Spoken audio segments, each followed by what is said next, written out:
Welcome to Living with an Invisible Learning Challenge, where we will discuss and discover the challenges and triumphs of those living with NLD, nonverbal learning disability, and other learning challenges such as autism, ADHD, dyslexia, dysgraphia, and any other invisible learning differences that one may live with. And I like to interview individuals as well who live with various learning challenges. So if you know anybody, please point me their way, or if you are that individual, I would love to interview you on various topics. So please let me know. And I welcome you to this podcast. Also, I have podcast swag on Markful. I believe that's the name of the website I'm using now. I also have it on Redbubble. I'll give you the links in the description for this podcast episode, and you can take a look. Both websites have different prices, and they have some discounts going on also. And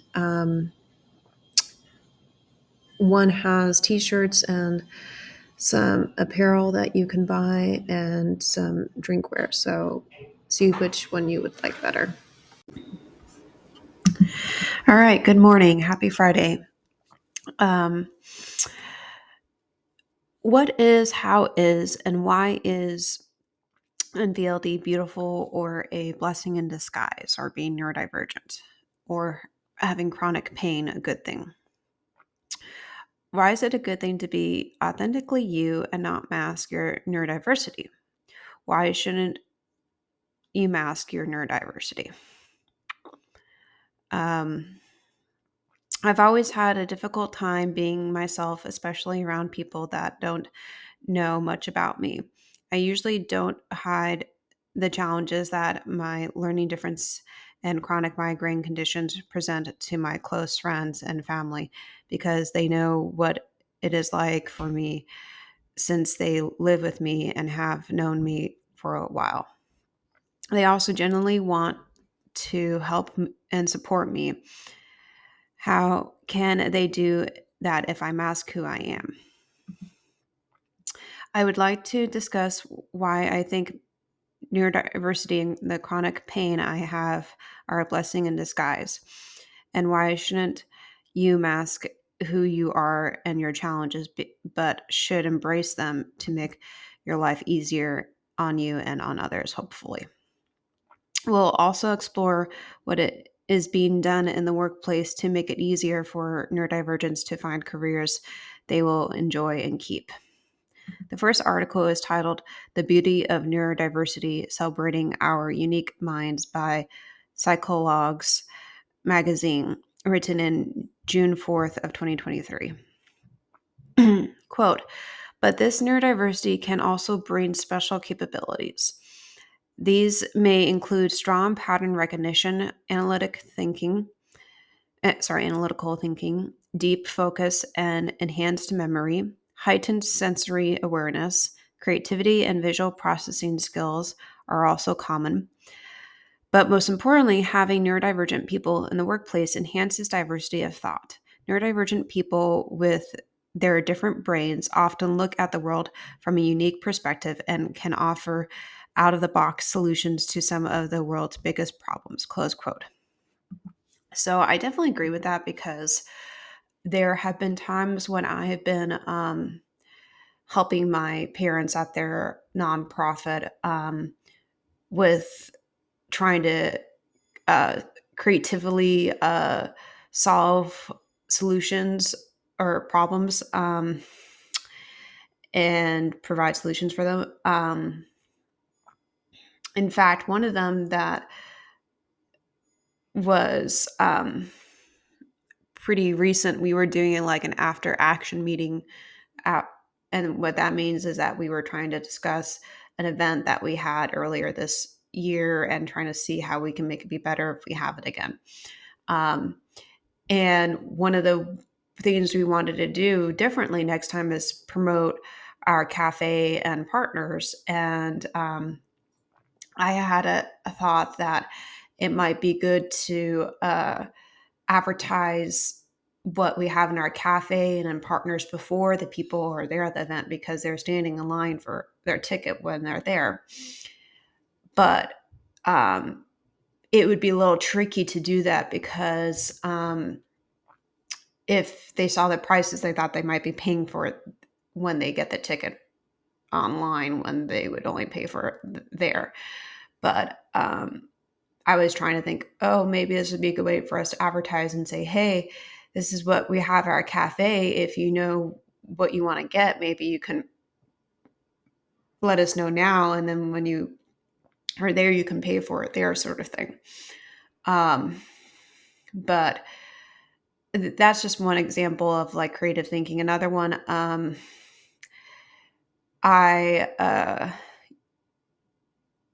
I usually help with choosing music, and I like to do that because it's kind of fun, and not always an easy thing to do, but it is fun. And I always, when I'm listening to music, even if I'm not trying to pick some for work at that moment, I try to think, oh, this sounds like a good song for work. I'll save it and listen to it later when I'm picking music. So that helps me be more efficient by trying to save the song on a list of songs that might work. And an example of where sometimes I do mask a little bit of what I have. Yesterday, I was just having a drink somewhere, and I was chatting with somebody who was sitting nearby, and he asked what I do for work, and if I ever would want to go back to school to get a different degree or to add something to it. And I was like, well, yeah, I thought about it, but there's some personal challenges that I have that make it more difficult to go back. And the way I worded it, personal challenges, it's true. And all these personal, and so are my chronic migraines. And if I knew I had the accommodations, I knew I had the time and the money for it, and I could get the help that I did in college, I might consider doing that. But I would want to know that it would actually add more, not just more. It wouldn't really be doing it for the money per se, but if it would add that, great.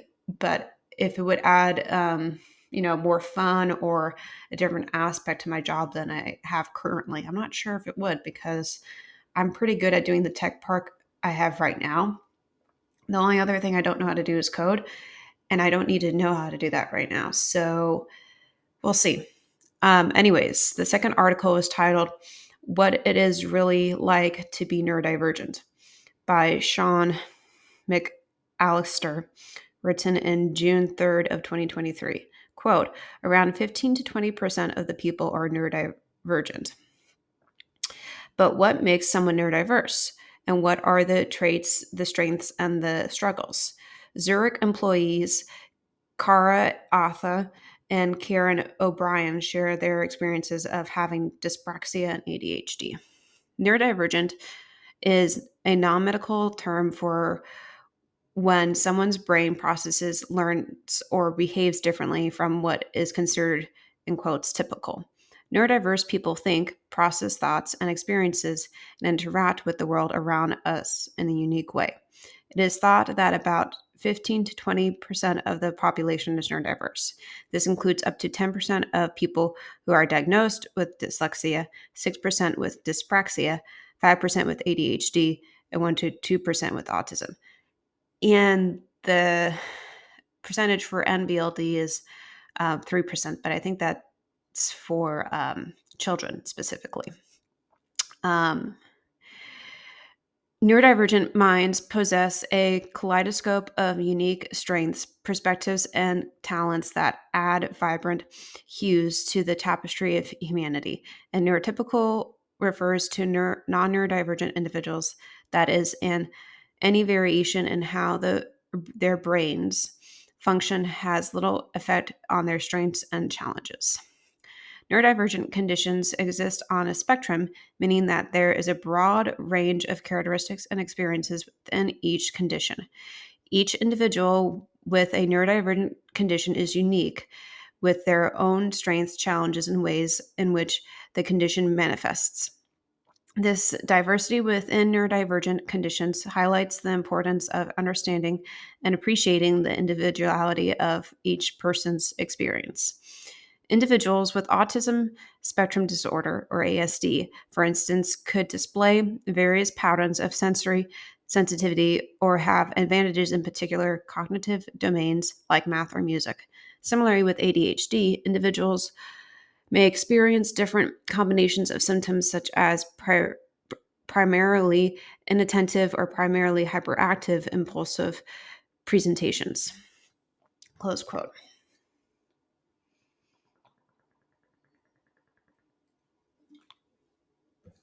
So, with that article, the reason I brought that in was because it gives a good description of pain, the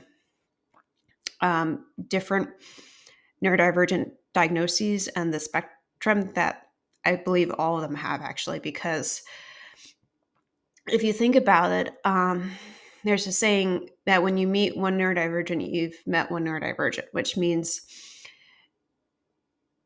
I can, for example, this is a good one. I can drive with, even though I have NLD. It's pretty hard for me to drive, but I can drive. And someone who I've interviewed people on this podcast who cannot drive and they have NLD. It's just too hard for them and they've tried and they've given up or accepted that they can't do it. For me, I chose to take a break from driving because of my last car accident. And I don't think I would have had any of those accidents if there were a couple things that were different. I didn't have a migraine. I had better technology in my car. And I wasn't driving late at night. And I wasn't in an unfamiliar area. Those are usually why those car accidents happened. And if I was quicker to respond to braking. So the reason I brought that up is because even though I have those challenges, I can still drive. It's very stressful. I don't usually like it. That's why I decided to take a break and realize, by taking a break, I'm actually being safer for myself and for others because it's less of a chance that I'm going to get in an accident and possibly hurt myself or somebody else or both. And it wasn't an easy thing to choose, but I think it's a good thing that I did that because eventually, if I do go back, I'll be more alert and more cautious and be able to know that, okay, I can't drive when I have a really bad migraine. I can't do it late at night. I can't do it where I'm unfamiliar with the area. And I can't do it very well unless I have more of a high-tech car, which I do plan on getting if I go back. One with not just a backup camera. I had that, but safety features like blind spot monitors, emergency braking, lane departure or lane assist. I might get that. And there's parking assist too that I think would be helpful. So anyways, there's a whole spectrum of degrees that you can have with the challenges. You could have one that is pretty mild or one that's in the middle or one that's more severe. And in between those as well. Like for me, my visual spatial, I would say it's at times it doesn't seem mild, but I would say it's a little bit more mild than it could be.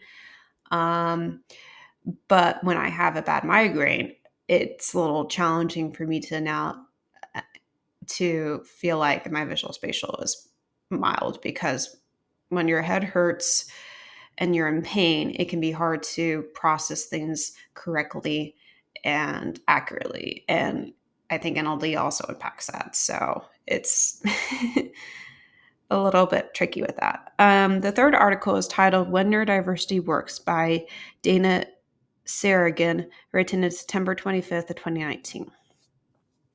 Quote, though autism had never stood in the way of her goals, finding gainful employment seemed an uphill battle because verbal and nonverbal communication can pose a challenge to individuals on the ASD spectrum. Job interviews and already high stakes situation can be difficult. I spent over half a year just saying, oh yeah, another failed interview. What a surprise, Wise said. In the United States, 1 in 59 children were diagnosed with autism spectrum disorder in 2018, according to the U.S. Centers for Disease Control and Prevention. More than half of young adults with autism remain underemployed, according to Autism Speaks, and nearly half of 25-year-olds with autism have never held a paying job. That means that talented, intelligent individuals like Wes struggle to find the right fit for fulfilling employment or any employment at all. Neurodiversity is really a unique approach to thought, said Pam Wes. Our daughter Ingrid has a different thought process than a neurotypical person might have. Sometimes that neurodiversity is a gift and it allows some creative problem solving. It can also be a challenge because there is some need to have a lot of consistency in things like a schedule, a lot of sensitivities to the environment.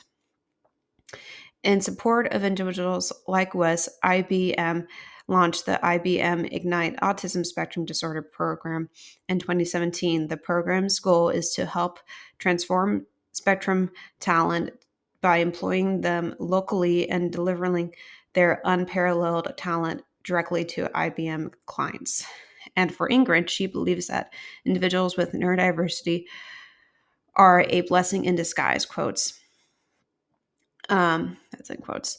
That's thanks to their different thought processes, see things differently and see things that are new and unexpected, close quote. So that one definitely speaks to the blessing in disguise piece, because IBM is trying to bring autistic people or people with autism into the workforce, which I think is great. And it can be challenging when you have autism. I don't have it, but I have observed it in others that I've worked with in the past. And one of my friends has it. And it can be challenging because of some people with autism, they are, how do I want to word this? They're good in some social situations, but not in all. So, for example, and by good, I mean they can better present themselves or better handle themselves or better equip themselves. Like one of the clients I had in the past, he had ADHD and autism. So he was a little aggressive. Well, actually more than a little, but he wasn't good in a classroom. So he was usually by himself with some aides during school. And he, I would say, is probably on the high end of being, he is high functioning, but because he also has ADHD, seems aggressive.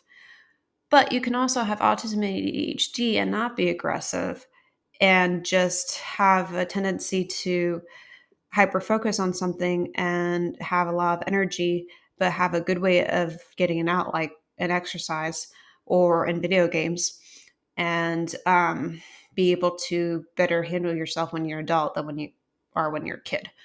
And you can be really good at small group gatherings, but not so good at parties where you don't really know that many people. And when you're at a party, you probably have more of a tendency to be by yourself or be with a small group of people and be talking, or maybe be on your phone more often if you don't have that many people there that you know and have things in common with. But if you're in a small group and you have a lot of things in common with them, then it's easier to get to know them and be like, oh, hey, I can relate to you because I like Pokemon too, or I like Zelda or whatever the video game is. Or I like to take care of myself with exercise. I like to make sure that I don't get sick that often, whatever. It, there are different aspects that come into play. Um, So this is the fourth article. It's titled Neurodiversity as a Competitive Advantage by Robert D. Austin and Gary P. Pisano, I think, from the magazine May-June 2017. Quote, why should you embrace it in the workforce? And this is about autism, I believe, or neurodiversity. Many people with neurological conditions such as autism spectrum disorder and dyslexia have extraordinary skills, including in pattern recognition, memory, and mathematics. Yet they often struggle to fit the profiles sought by employers. A growing number of companies, including SAP, Hewlett Packard Enterprise, and Microsoft, have reformed their HR processes in order to access neurodiverse talent and are seeing productivity gains, quality improvement, boosts in innovative capabilities, and increased employee engagement as a result. The programs vary but have 7 major elements in common.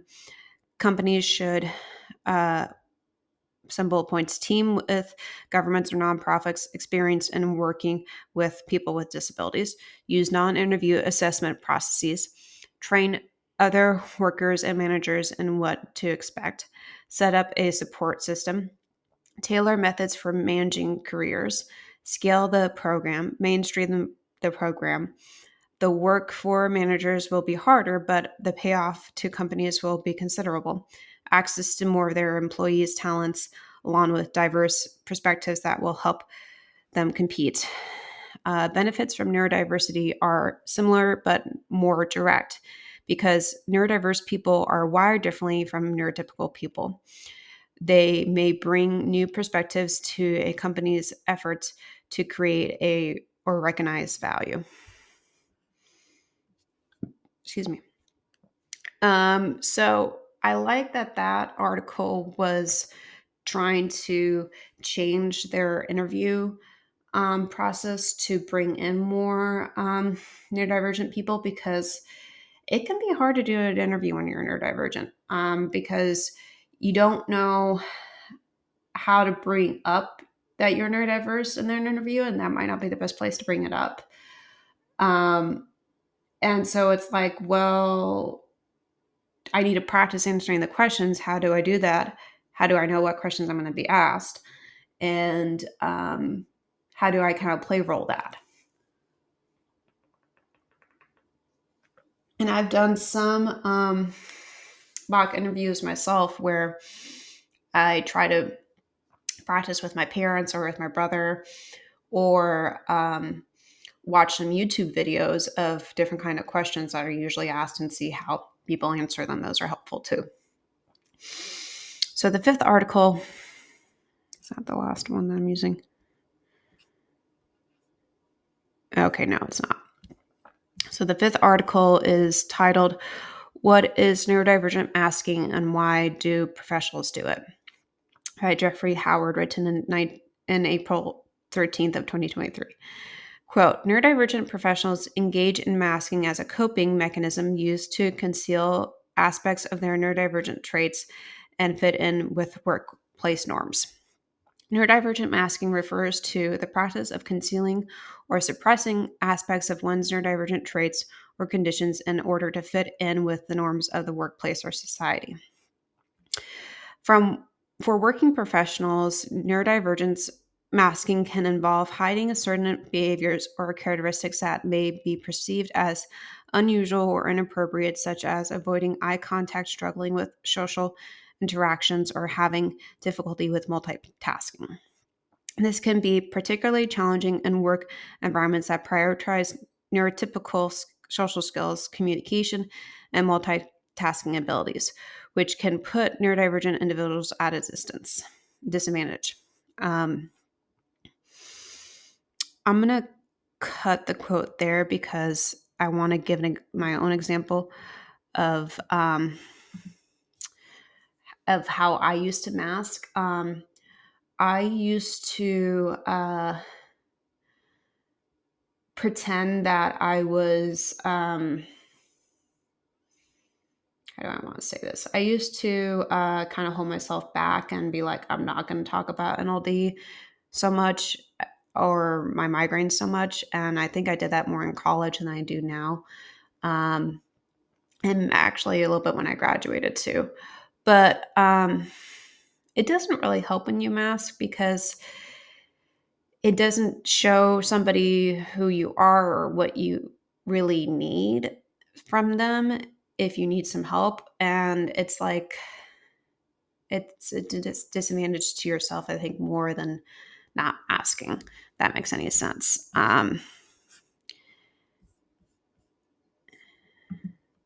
And for a wrap up, I'm not going to do the last article. That one was about living with a chronic disease. I'll give you a little bit of my background with that. The transcript will be different, so you can read it that one if you want to. But for me, my chronic disease is migraines, as some of you know, and it's tricky because you try everything you think you can try, and sometimes it works, sometimes it doesn't. Sometimes it works for a little bit, sometimes it stops working, and it's like a roller coaster of with the pain, and then like you're a lab rat on a hamster wheel. You keep trying something, and then you're at different speeds, and then it's like, okay, it's kind of hard to describe, but it's very hard to see what things will work. And anyways, I hope that this will help you imagine what it is like to mask and why you might want to do it or not do it in some cases, and be able to give you some ideas to help yourself or some friends that you know who are neurodiverse. Sorry, I was cutting today a little short, but I have an appointment to get to, so I'll talk to you guys later. I also want to take time to let you know that this podcast is sponsored by Spotify, and if you would like to support this podcast and keep it going, you can donate through Spotify, or you can donate through Patreon, which is also a sponsor for podcasts. And on Patreon, I started to put different material up there. For $5, you can get some episodes that don't have any ads to it. And for $10, you can get the same episode along with the transcript for it, at least the link to it that is on my website. And you can listen to the episode while you read along to it. And also, BetterHelp sponsors this podcast, and BetterHelp is an online therapy program that has helped millions of people get out of whatever situation that they may be in that it requires therapy, whether that's depression or anxiety, or maybe they're going through a difficult period with being a healing from something in their past that happened. I know for myself, I've been in 8 years of therapy with a different online program than BetterHelp, but I can speak in general terms that therapy is very effective and can help you change your life around for the better. It certainly has done that for mine. And I provide all the links for these sponsorships in the podcast description if you want to check them out. Thank you. I hope that episode was well worth it for you to listen to, and that you were able to take something away from it, even if you don't have a learning challenge, or if you do. I hope it was extra worthwhile for you so that you are able to learn something and maybe journal and jot down some few takeaways so that the next time you experience that challenge yourself, you're able to um, learn how to breathe through it more easily, or maybe not have a meltdown or a tantrum, or be able to take away more learning from it and not make the same mistake twice, and be able to also help somebody else go through that experience if you have a friend who has a learning difference and you are neurotypical. So I hope you will be able to have those some experiences in your life now that you have listened to this episode.